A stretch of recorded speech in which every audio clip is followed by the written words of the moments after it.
des comptes macabres du quotidien, le chiffre des morts, on l'a depuis quelques instants, 13 882 décès en France depuis le début de l'épidémie, et c'est 4 889 morts dans les EHPAD, des femmes et des hommes emportés par le Covid-19. Bonsoir Maître Fabien Aracalian. Bonsoir. Vous êtes avocat pénaliste et vous avez été saisi officiellement il y a un peu plus d'une semaine par 4 familles dont un proche est décédé au sein de l'EHPAD La Riviera à Mougins, dont on a beaucoup parlé. Dans cet établissement, c'est la surmortalité qui interroge et qui explique la détresse des familles. Totalement, c'est-à-dire que les familles sont dans la non-explication aujourd'hui. On n'a eu aucune information sur les raisons et les explications, sur le déroulement de ce séjour, sur les causes de ce décès. On vient nous dire que c'est le Covid-19 et débrouillez-vous. Et ça va même plus loin puisque je défends une famille qui a appris le décès de son père par l'envoi d'un SMS et la réception d'un SMS des pompes funèbres qui venaient leur demander une copie de carte d'identité. Le manque d'empathie, hélas, on peut le connaître. Dans cette circonstance aujourd'hui, manifestement, ils sont assez nombreux. Le manque de transparence, la loi du silence, disent certaines familles, voire l'omerta sur ce sujet. Totalement, mais là on n'est pas simplement sur des problématiques psychologiques, de manque d'empathie ou de morale, on est sur des vraies difficultés juridiques parce que il y a effectivement une loi du silence, il y a une quasi-impossibilité pour les familles d'obtenir des nouvelles, une absence d'information sur l'état de santé des résidents. Oui, c'est une vraie loi du silence à laquelle mes clients ont été confrontés. Avec les invisibles, on entendait dans notre journal un reportage sur ces personnes qui seraient mortes du coronavirus, qu'on aurait retrouvé pour certaines mortes à leur domicile. Vous, de votre côté, on vous a remonté des actes de décès falsifiés, des mensonges sur la cause du décès ?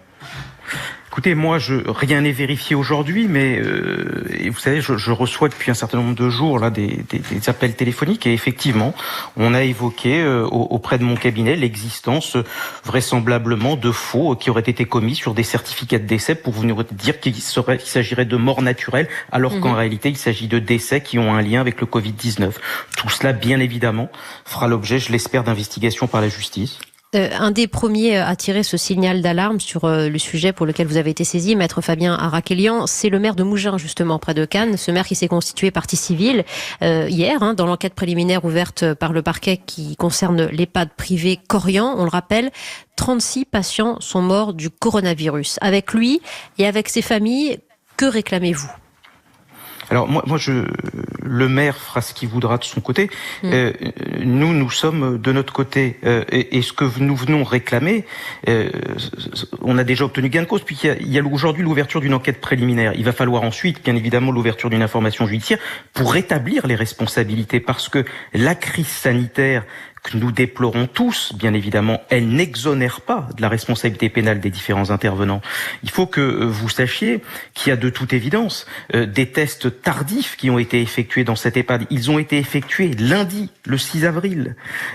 Et puis, cette EHPAD et ce groupe Corian devra répondre de réels manquements et de négligence. Je vais vous donner un exemple. Le 6 avril, lorsqu'on a débuté les tests au sein de cette EHPAD, les Alpes-Maritimes étaient une région qui était de toute évidence pas encore frappée par ce Covid-19. 80 patients qui étaient atteints du Covid-19 et qui étaient en réanimation. Et voyez-vous, à quelques kilomètres de cette EHPAD, il y a un institut qui est très compétent en matière d'hospitalisation à domicile et de soins infirmiers palliatifs à domicile et qui a proposé ses services au groupe Corian.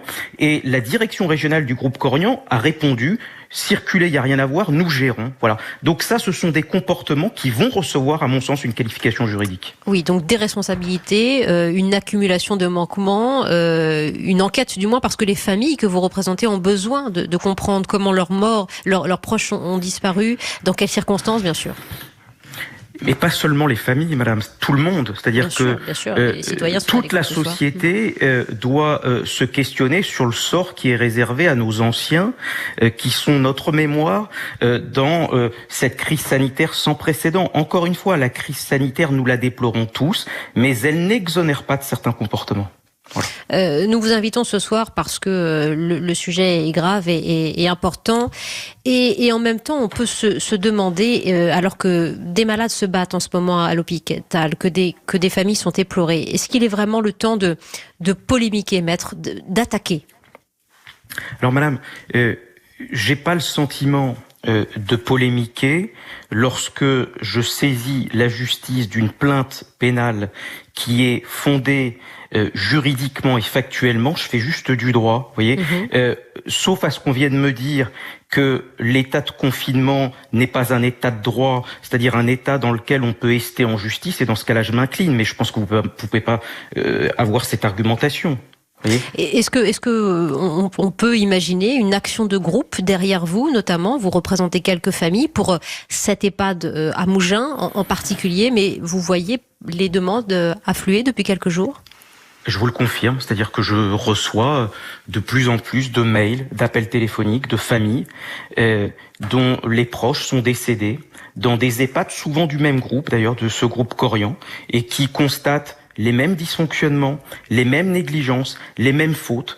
Tout cela, bien évidemment, est susceptible, à mon sens, de revêtir une qualification pénale. Vous voyez, l'heure n'est pas au règlement de compte, l'heure n'est pas à la polémique, l'heure est juste à la vérité. Voilà. Et quand vous recevez un chiffre comme celui qui vient de nous être communiqué ce soir par Jérôme Salomon, 4889 morts en ce 11 avril dans les EHPAD, quelle est votre réaction, maître? Moi, je suis sans voix. C'est-à-dire que le Covid-19 n'explique pas tout. C'est-à-dire que il va falloir se pencher sérieusement sur les agissements des uns et des autres. Il y a eu des dysfonctionnements, nous le savons tous. Nous le savons tous. Ce qui est très gênant pour ces familles, c'est qu'on a l'impression, et c'est même pas une impression, c'est qu'on leur cache la vérité. Et cela, eh bien, la seule solution, c'est bien évidemment de saisir la justice. Nous avons confiance dans la justice de notre pays. C'est vous qui représentez en partie ces familles, ces premières familles. Vous faites état de cette situation avec nous, maître Fabien Arakelian, avocat pénaliste, défenseur donc de 4 familles dont un proche est décédé dans un EHPAD. Merci de votre présence ce soir sur Europe 1.